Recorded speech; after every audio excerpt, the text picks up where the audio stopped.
Hello students, study point new study point welcomes you. इससे पहले मैंने आपको प्रोनाउन के बारे में इंट्रोड्यूस करा दिया और उसके जितने टाइप हैं यानी 10 टाइप जो है मैंने सबको इंट्रोड्यूस करा दिया है। अब हम उनको एक एक करके डिटेल में पढ़ेंगे। तो आज हमारा पहला टॉपिक क्या रहेगा? Personal pronoun. तो हम स्टार्ट करते हैं बिना टाइम गंवाए हुए। आप लोग यहाँ पे फोकस करें। पर्सनल प्रोनाउन किससे बना है? पहली बात तो ये देखें आप लोग, अगर हम यहाँ पर ए एल को बंद कर लें तो क्या बचता है? पर्सन। यानी कि वे प्रोनाउन जो कि पर्सन के लिए यूज किए जाते हैं, चाहे मतलब वो लिविंग थिंग हो, लिविंग थिंग के लिए बेसिकली होता है। तो ऐसे प्रोनाउन जो कि पर्सन के लिए यूज किया जाता है उसे पर्सनल प्रोनाउन कहते हैं। स्टार्ट करते हैं। पहले एक चार्ट हम देख लेते हैं ताकि थोड़ा और आपके लिए आसानी हो जाए। जो इसमें पर्सन होते हैं वो पर्सन 3 टाइप के आपके होंगे इसमें।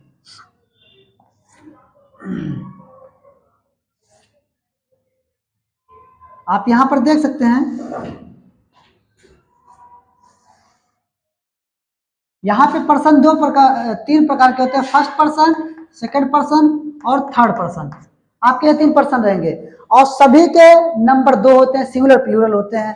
तो इसका सिंगुलर प्लूरल हो जाएगा, इसका सिंगुलर प्लूरल एक जैसा होता है, तो इसको हम पार्ट ना करें तो ज्यादा बेहतर है। इसमें जो है, इसमें कई 3 तरीके के लोग आते हैं। जैसे मेल आता है, इसके अलावा फीमेल आती है, इसके बाद में ऐसा भी जेंडर आता है जिसको हम मतलब कंफर्म नहीं कर पाते। जैसे बेबी, बेबी का मतलब नहीं पता चल रहा है कि बेबी का मतलब लड़का है कि लड़की है। कोई भी छोटे बच्चा है उसको कहते हैं। और इसके बाद इसका भी प्लूरल होता है। तो 3 सिंगुलर होते हैं और एक प्लूरल होता है। आपका ये होता है।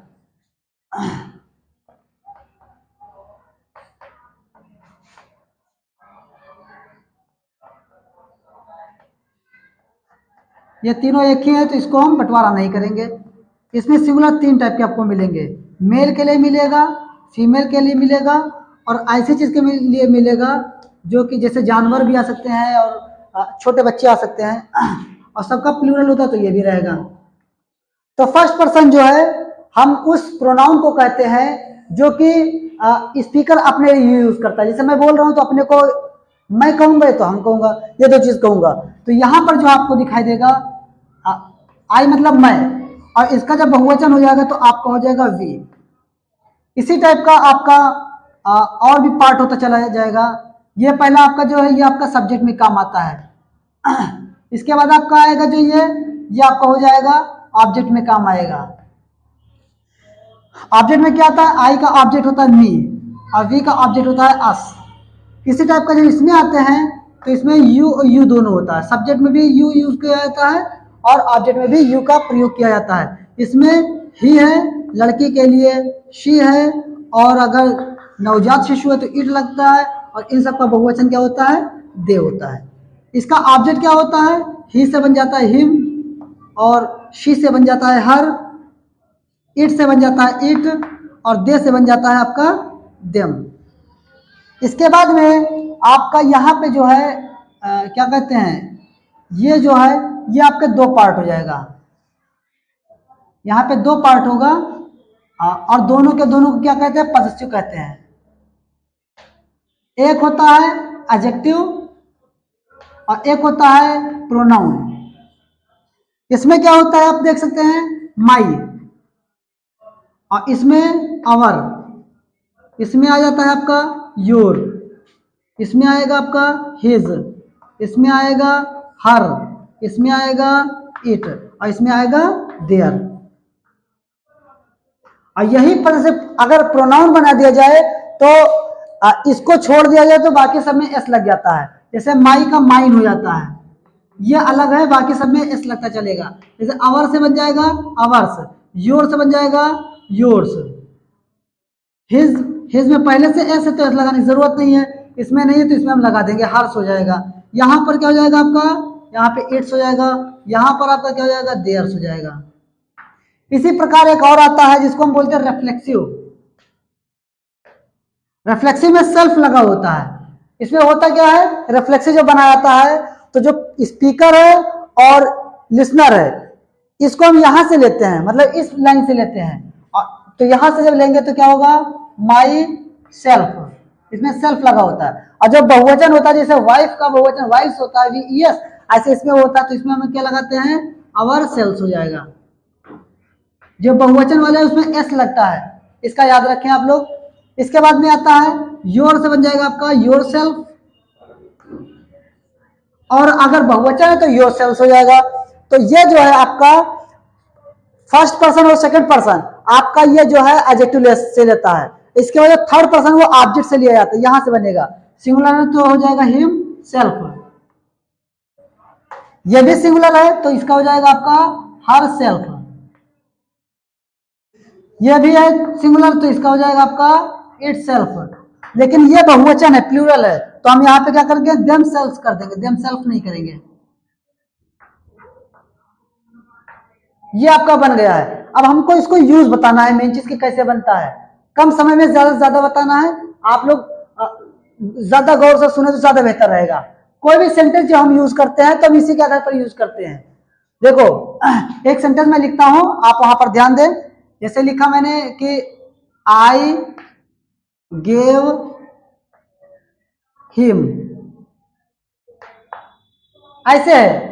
ये आपको अच्छे से मालूम है कि जो बीच में ये है, ये वाला आपका है वर्ब, और वर्ब से पहले जो है वो आपका यूज होता है सब्जेक्ट। तो जब भी कभी सब्जेक्ट का प्रयोग होगा तो हमें यही सब्जेक्टिव केस रखना, इसको केस बोलते हैं, ये सब केस है। क्या बोलते हैं सबको, ये सब केस है, ये सब जो है केस है। सब्जेक्टिव केस यानी इसको हम नॉमिनेटिव केस भी कह सकते हैं, नॉमिनेटिव केस भी नाम है। तो जब जब सब्जेक्ट की जगह पर यूज होगा तो हमें हमेशा सब्जेक्टिव केस ही रखना। यहां पर देखिए जब भी कभी सब्जेक्ट यूज करना है तो आपको इस लाइन से यूज करना है। कभी कोई भी सेंटेंस देखिए इसी को मिलेगा, आई मिलेगा, वी मिलेगा, यू मिलेगा, ही शी इट दे मिलेगा। जैसे I am going to school, we are going to school, you are going to school, he is going to school, she is going to school, ऐसे चलेगा। जब जब आपका सब्जेक्ट रहेगा तो आपको इसमें से यूज करना रहेगा। पहली चीज ये हो गई है। दूसरी चीज देखिए, इसी से रिलेटेड मैं बताता हूं। अगर सब्जेक्ट का कॉम्प्लीमेंट है तो वो भी सब्जेक्टिव केस में ही आएगा। जैसे देखिए कहा कि मैं हूं, ऐसे बोलते हैं आप, ज्यादातर बोला जाता है दरवाजा को खटखटा पूछता कौन, तो बोलते हैं कि मैं हूं, इस टाइप का बोलते हैं। तो वो कैसे बन जाता है आपका, देख ले, आपका वो होता है वो इट इज आई। यहां पर मतलब है कि यह जिस इंसान के लिए लगा है वही इंसान कोई और नहीं ये है। यानी जब एक ही इंसान हो या वस्तु कुछ भी हो, अगर उसके लिए हम क्या कहते हैं, दो शब्द का प्रयोग करते हैं तो जो ऑब्जेक्ट की तरफ होता है उसको हम बोलते हैं कॉम्प्लीमेंट, और आगे वाला सब्जेक्ट होता है। तो आपका ये सब्जेक्ट है, लेकिन ये इट किसको कहा गया, इशारा मुझे को कहा है, मैं हूं, तो इट का मतलब अपने को कहा है, और फिर आई भी कह दिया, यानी दो चीजें कहा। तो ऑब्जेक्ट की जगह पर जो यूज होता है वो होता है आपका कॉम्प्लीमेंट। तो आपको ये याद रखना है, अगर ये सब्जेक्ट है तो ये जो है ये भी आपका सब्जेक्टिव केस होगा, इसका याद रखिएगा। अगर सब्जेक्ट है, सब्जेक्ट का कॉम्प्लीमेंट है तो सब्जेक्टिव केस, और अगर ऑब्जेक्ट का कॉम्प्लीमेंट है तो ऑब्जेक्टिव केस हो जाता है। अब हम आगे बढ़ते हैं, दोनों को साथ में लेकर चलते ज्यादा बेहतर रहेगा। ये आपका सब्जेक्ट का मालूम हुआ। अब ऑब्जेक्ट देखिए, वर्ब के बाद जो पार्ट यूज होता है इसको हम बोलते हैं ऑब्जेक्ट। ठीक, अगर इस ऑब्जेक्ट का कॉम्प्लीमेंट हो तो हमें ऑब्जेक्टिव केस लगाना होगा। यहां पर मैंने क्या बोला था, सब्जेक्ट का कॉम्प्लीमेंट होगा तो सब्जेक्टिव केस, और ऑब्जेक्ट का कॉम्प्लीमेंट है तो ऑब्जेक्टिव केस। जैसे एक एग्जांपल है कि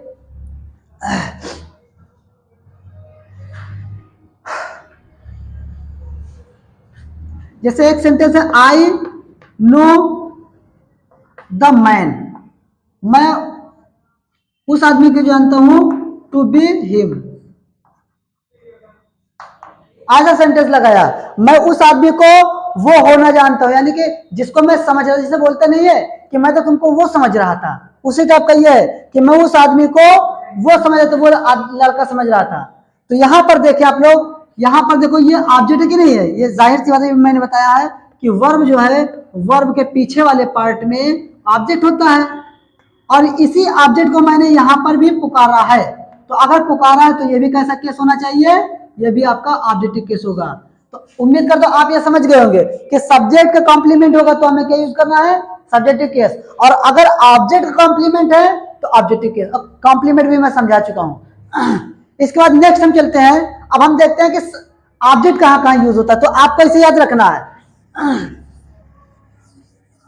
कुछ रूल आपका इसे धीरे धीरे याद करते चलना। जैसे पहला रूल, जैसे सब्जेक्ट के बारे में मैंने क्या लिखा बताया है, सब्जेक्ट के बारे में मैंने ये बताया है कि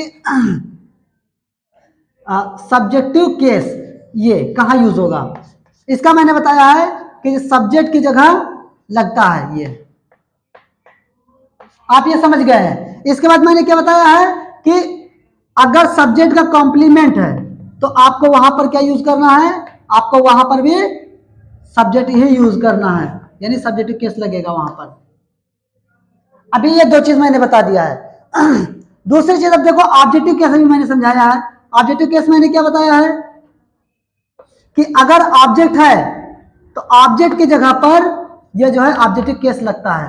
अभी मैंने बताया ये देखो ऑब्जेक्ट है तो ऑब्जेक्टिव केस लगा है, जाहिर सी बात है इस लाइन से लगेगा। अब यहाँ पे कुछ भी आएगा, ही नोज मी, वो मुझे जानता है। अब मी कहाँ ऑब्जेक्ट हो गया, he knows me, he knows us, he knows you, he knows him, he knows her, ऐसे बनता चले जाएगा। यानी जब जब ऑब्जेक्ट आएगा तो आपका ये रहेगा। तो पहला रूल तो ये है, जैसे इसी के आधार पे है। और दूसरा भी इसी टाइप का बिल्कुल है कि अगर ऑब्जेक्ट का कॉम्प्लीमेंट है तो आपको वहां पर भी क्या रहेगा, यही रहेगा, क्या कहते हैं, ऑब्जेक्टिव केस लग जाता है। ये आप समझ गए होंगे। तीसरा रूल देखें आप लोग, आप इसको नोट करते चले साथ साथ, और इसके बाद मैं तीसरा रूल बताता हूं, आप लोग वहां पर ध्यान दें।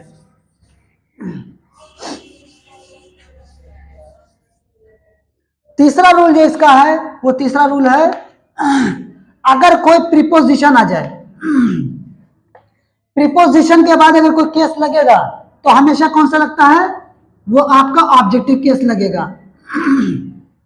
आपने पढ़ा होगा बाय मी, कभी बाय आई नहीं पढ़ेंगे आप लोग, इसी में पढ़ेंगे by me, by us, by you, by him, by her, ऐसे चलेगा।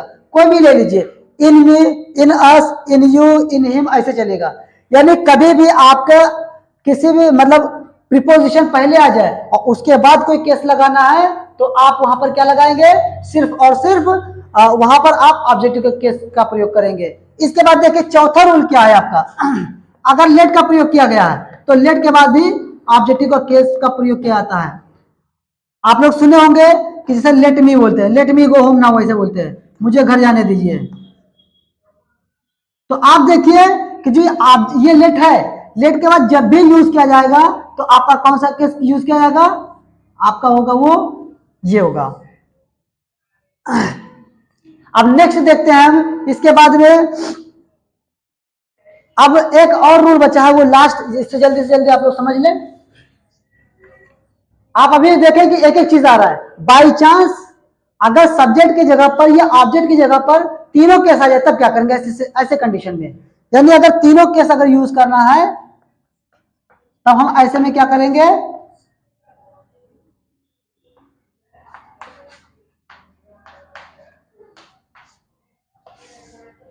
तो ये याद रखिए कि ये दो प्रकार के केस हो सकते हैं, या तो सिंगुलर होगा, जाहिर सी बात है। तो ऐसे में हम क्या करते हैं, देखो अगर गुड सेंस है, ये सेंस के आधार पर होता है, अगर गुड सेंस है, आपको फीलिंग अच्छी देता है, तो वहां पर आपको 231 का प्रयोग करना है। 231 का मतलब क्या, 2 का मतलब सेकंड पर्सन, 3 का मतलब थर्ड पर्सन, और 1 का मतलब फर्स्ट पर्सन, इस टाइप का चलेगा। जैसे एक एग्जांपल आप लोग देख ले, यहां पर जैसे कहा कि you, he and I R happy, तो जाहिर है तो खुश होना तो एक अच्छा सेंस है ना। तो अगर अच्छा सेंस है और सिंगुलर में यूज हुआ है तो आपको यहाँ पर 231 का रूल फॉलो करना पड़ेगा। पहला ये रूल है। दूसरा रूल देखिए, अगर बाई चांस ये बैड सेंस में हो तब क्या करेंगे हम, अगर बैड सेंस में है तो हम यहाँ पे बदल देते हैं, यहाँ पर आपका 123 का फार्मूला बन जाता है। अब यही हैप्पी के जगह अनहैप्पी होता तो हम क्या करते हैं, तो हम यहाँ से बनाते फर्स्ट से स्टार्ट करते, आई, यू एंड ही, ऐसे बन जाएगा, और अनहैप्पी ऐसे बनेगा। तो ये आपका सिंगुलर के आधार पर है। अब प्लूरल वाला भी देख लें आप लोग कि प्लूरल अगर हो तब क्या करेंगे, तो प्लूरल वाले में कोई झंझट ही नहीं है, बिल्कुल आसान है। प्लूरल दिखाई दे, चाहे गुड सेंस हो चाहे बैड सेंस हो, इससे नहीं मतलब है। हमको वहां पर 1 2 3 का ही को लागू करना होगा। यानी अब देखो प्लूरल वाला मैं बताता हूं, जैसे कहा we, you and they, we you and they went there. तो यहां पर हमें ये नहीं देखना कि किस सेंस में जा रहा है, गुड सेंस और बैड सेंस इससे नहीं मतलब है। ये देखना है कि जो यहाँ पर केसेस यूज किए गए हैं क्या प्लूरल है। अगर प्लूरल है तो समझ लीजिए आपको 1 2 3 का फार्मूला अपनाना होगा। और ये हमारा आज का टॉपिक खत्म हुआ। अगर आपको पसंद आया ये वीडियो तो आप उसे लाइक भी करें, सब्सक्राइब करें, शेयर करें और ज्यादा से ज्यादा हमारा मनोबल भी बढ़ाएं, ताकि हम आपके उज्जवल भविष्य के लिए कुछ नई चीज कर सके। और अगर पसंद आया है तो आप उसे जरूर शेयर करें। Thanks for watching this video.